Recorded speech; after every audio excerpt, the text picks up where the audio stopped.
Se não podemos ter educação para prevenir, se não podemos informar sobre o método contraceptivo, qual é a proposta? Será que a criminalização não é uma cultura de morte para as mulheres? Essa é a minha questão. O inimigo de Deus tem sede do sangue inocente. Acho que o olhar da gente tem que ser humanitário para quem faz. Ninguém faz aborto por esporte, minha gente.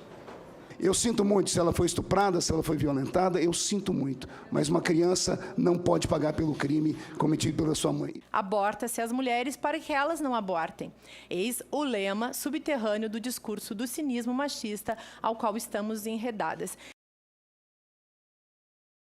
Há uma proposta de descriminalização do aborto e de atendimento das mulheres até as 12 semanas.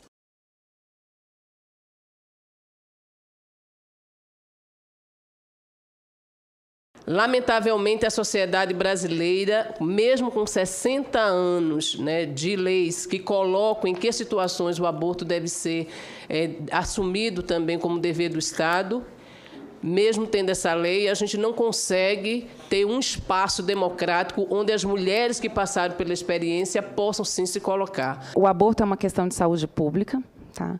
A sociedade demonstra isso a partir do momento que temos uma sugestão legislativa nesse sentido. Fica clara a necessidade de se debater o tema e de se encarar o tema sob uma outra ótica, né? E esse debate precisa sair da esfera criminal, de colocar a mulher numa condição de julgamento moral, de julgamento penal, e transportar isso para uma ótica de direitos humanos, uma ótica da dignidade da pessoa humana. Em torno de 92% dessas mulheres que morreram, elas não precisariam ter morrido. Nós sabemos que as mortes maternas de mulheres negras, elas têm reduzido com uma velocidade menor do que as mulheres brancas. Mulheres que estão reivindicando e denunciando esse processo de morte das mulheres no aborto clandestino e denunciando também as incessantes e agora cada vez maiores violências institucionais ocorridas nos serviços de atendimento à saúde e violências que estão mediadas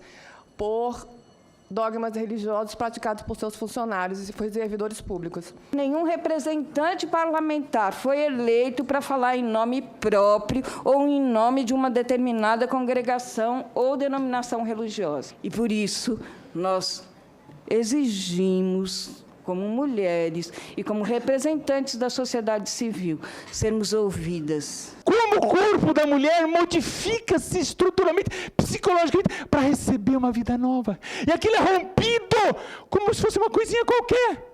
Vou trocar de roupa. Matei uma criança e desequilibra totalmente a mulher. A relação entre o pai, a mãe e o bebê é de responsabilidade, não é de direito, né? Então, o abortamento, ele mata uma criança inocente que não pode se defender. Quem interessa o aborto de 10 semanas, com certeza, para a criança em gestação, não interessa. Não interessa, é uma criança em gestação que não vai ter a oportunidade de dizer sim à vida. A quem interessa a legalização do aborto no Brasil, eu acho que a resposta que essa casa tem que dar é que esse assunto interessa à democracia brasileira. Essa condição da ilegalidade do aborto, ela remete a uma condição de cidadania secundária às mulheres brasileiras. E isso é inadmissível.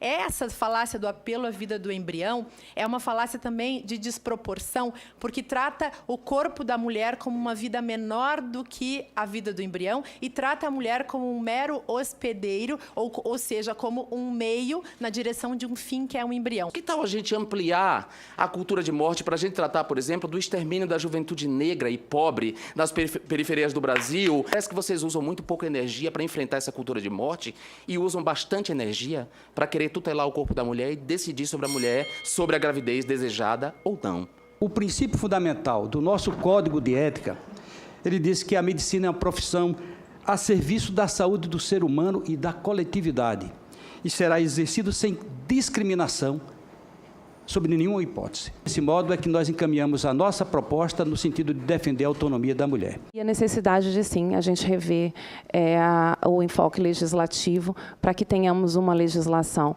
mais atual e mais em sincronia com os anseios da sociedade dos dias de hoje. Ainda que venham afirmar que muitas mulheres são contra o aborto, nós temos o direito de dizer que existem aquelas que o praticam. E isso não é suposição, mas uma evidência. Seria, do meu ponto de vista, irresponsabilidade reduzir nosso debate hoje a uma disputa de quem é mais digna no modo de pensar ou de viver, dado que dignidade é direito humano inviolável. Sacerdotes da fala anti-abortista promovem o discurso com que se convencem as massas ignárias. Em um país de pessoas analfabetas, inclusive as mulheres, e de corrupção desmedida em termos morais, estão garantidos os votos, o dízimo e o consumo em geral. A legalização do aborto é, portanto, parte fundamental de um processo democrático socialmente responsável.